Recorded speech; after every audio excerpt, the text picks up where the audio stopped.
Good evening. Thank you for joining us for this reverent celebration of America's leaders, past and present. Now, the Walt Disney World Resort is proud to present all presidents.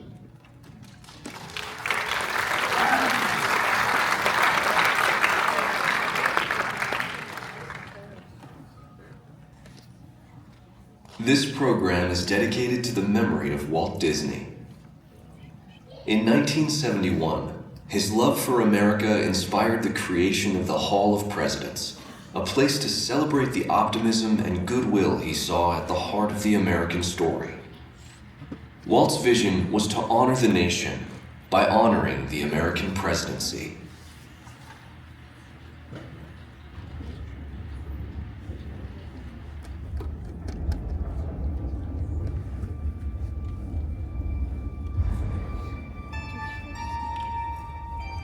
It is 1783, and the smoke is clearing in the wake of the Revolutionary War. Over the course of 8 grinding years, General George Washington has led a force of shopkeepers, farmers, and Native American allies to victory over the greatest military power in the world. A new nation has been born, independent and free. The founders must form a national government. In 1787, through months of passionate debate, they create a written constitution. For the country's highest office, they imagine something new in the history of the world. A leader not born to power like a king or queen. A leader who has not seized power through conquest. A leader not separate from the people, but elected by the people. From among the people.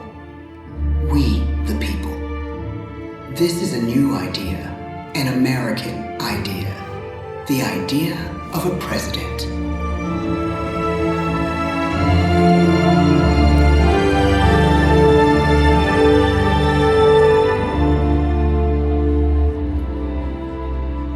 The people don't know exactly what a president will be, but there is little doubt who it will be.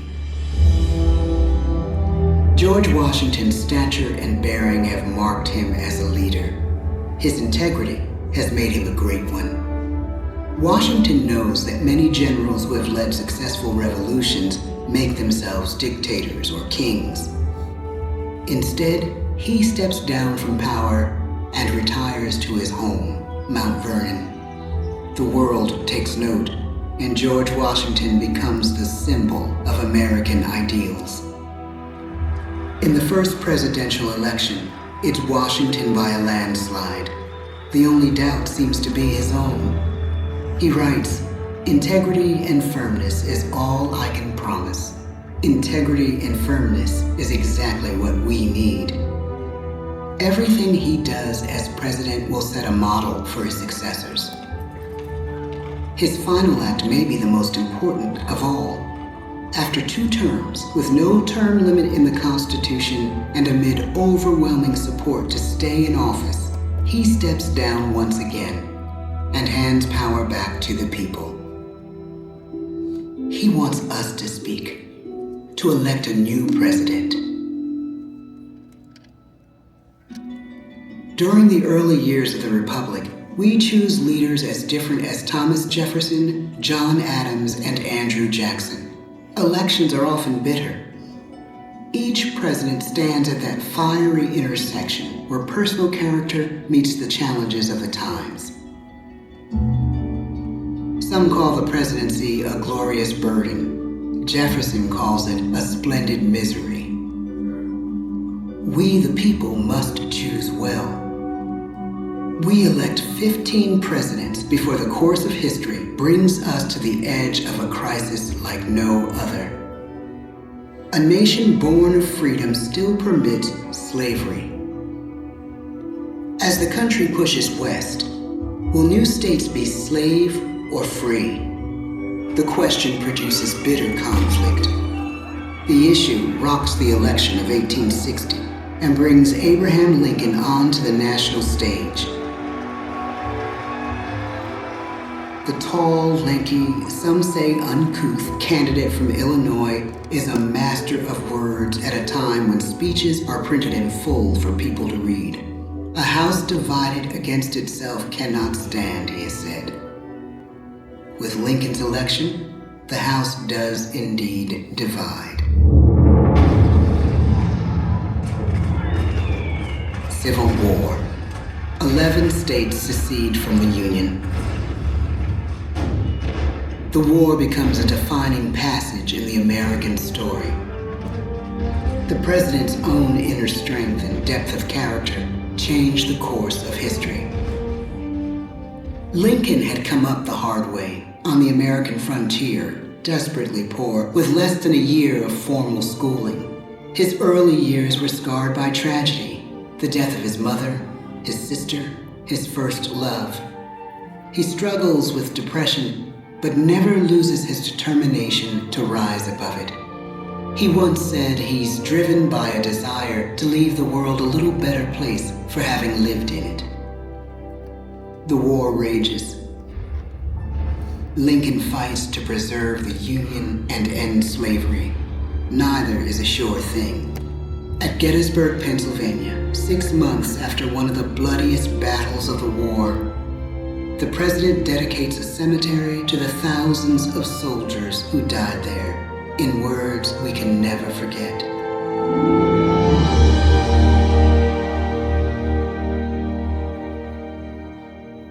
"47 years ago, our fathers brought forth on this continent a new nation, conceived in liberty and dedicated to the proposition that all men are created equal. Now we are engaged in a great civil war, testing whether that nation or any nation, so conceived and so dedicated, can long endure. We are met on a great battlefield of that war. We have come to dedicate a portion of that field as a final resting place for those who here gave their lives, that that nation might live. It is altogether fitting and proper that we should do this. But in a larger sense, we cannot dedicate, we cannot consecrate, we cannot hallow this ground. The brave men, living and dead, who struggled here, have consecrated it far above our poor power to add or detract.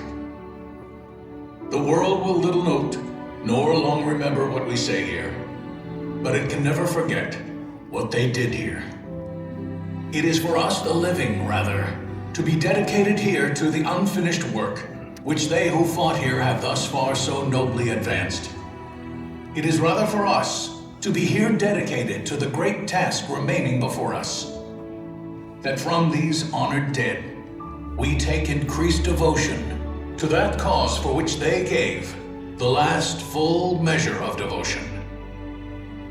That we here highly resolve that these dead shall not have died in vain, that this nation, under God, shall have a new birth of freedom, and the government of the people, by the people, for the people, shall not perish from the earth.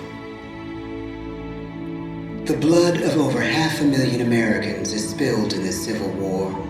President Lincoln's enduring hope is to give true meaning to the sacrifices of so many, to lead us to that new birth of freedom. With the end of the war and the end of slavery, a new birth truly begins.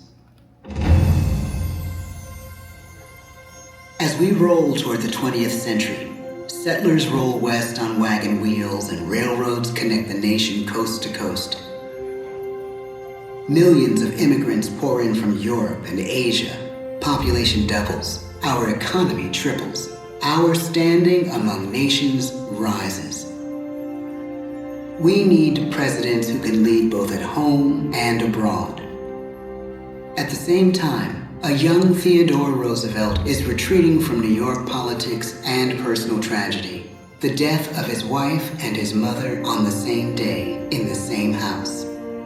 In the Badlands of North Dakota, he rethinks his life and the life of his country. he returns stronger in body and spirit.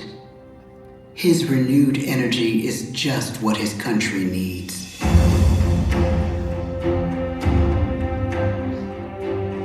American industry is booming, but social tensions are rising.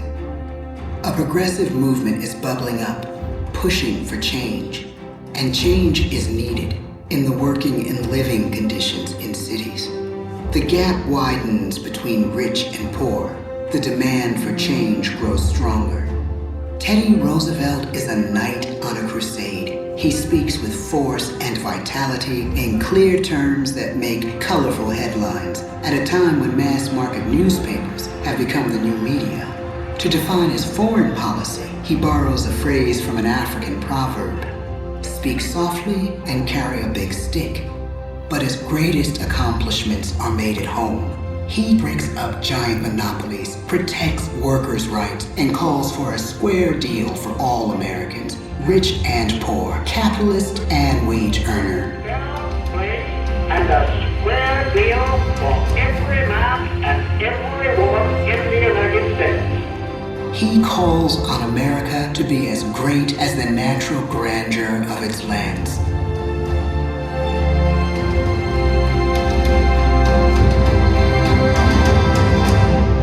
Keep your eyes on the stars and your feet on the ground, he tells us. And we do.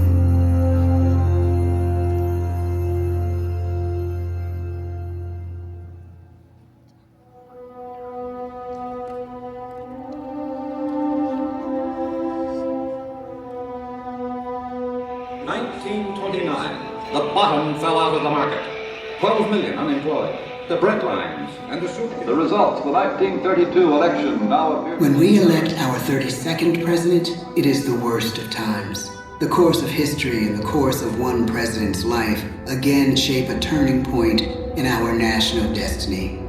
Franklin D. Roosevelt, paralyzed by polio, knows how to restore the faith of a people paralyzed by the Great Depression. I believe in practical explanation and in practical policy. He has found the inner strength his countrymen now need. He speaks to us like a friend, a neighbor. His optimism is contagious, his voice perfect for the latest breakthrough medium, radio. He calls us to believe we have nothing to fear but fear itself. And we do believe. Tonight's attacks on England are perhaps the most widespread of the war in the course of the day. But an even greater challenge dominates his final years in office. The Second World War.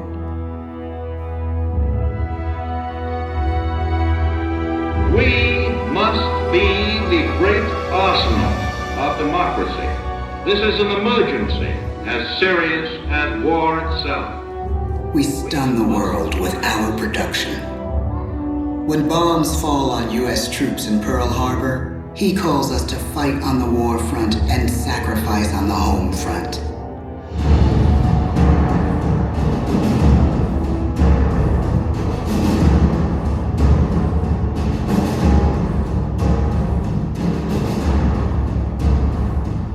The harder the sacrifice, the more glorious the triumph. So spoke America in the year 1776. So speak Americans today. The world changes. The country changes.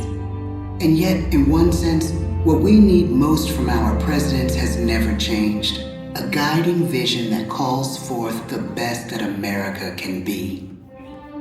Will outer space be developed for the benefit of all mankind? Or will it become another focus for the arms race? The choice is urgent, and it is ours to make. Ask not what your country can do for you. Ask what you can do for your country. But really, it's all of us who must overcome the crippling legacy of bigotry and injustice. And we shall overcome. One of the agreements that President Sadat and Prime Minister Begin are signing tonight is entitled A Framework for Peace in the Middle East. Mr. Gorbachev, tear down this wall. You have lost too much, but you have certainly not lost America. I can hear you. The rest of the world hears you. Loving this country requires the willingness to speak out for what is right, to shake up the status quo. That's America. Our presidency is no longer just an idea. It is an idea with a proud history. Ladies and gentlemen, the presidents of the United States of America.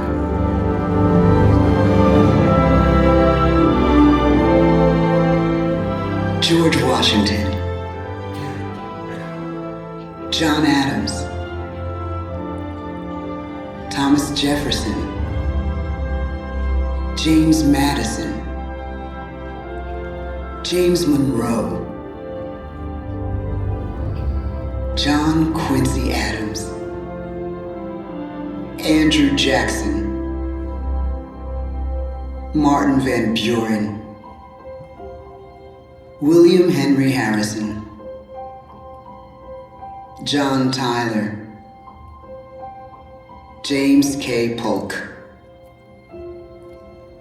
Zachary Taylor, Millard Fillmore, Franklin Pierce, James Buchanan, Abraham Lincoln, Andrew Johnson, Ulysses S. Grant, Rutherford B. Hayes, James A. Garfield, Chester A. Arthur, Grover Cleveland,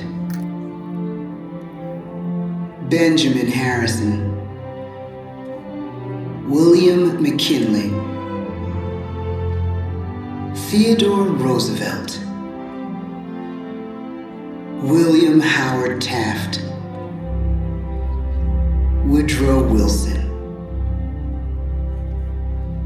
Warren G. Harding, Calvin Coolidge, Herbert Hoover, Franklin D. Roosevelt, Harry S. Truman, Dwight D. Eisenhower, John F. Kennedy, Lyndon B. Johnson, Richard M. Nixon, Gerald R. Ford, Jimmy Carter, Ronald Reagan, George Bush, Bill Clinton, George W. Bush, Barack Obama, Joe Biden.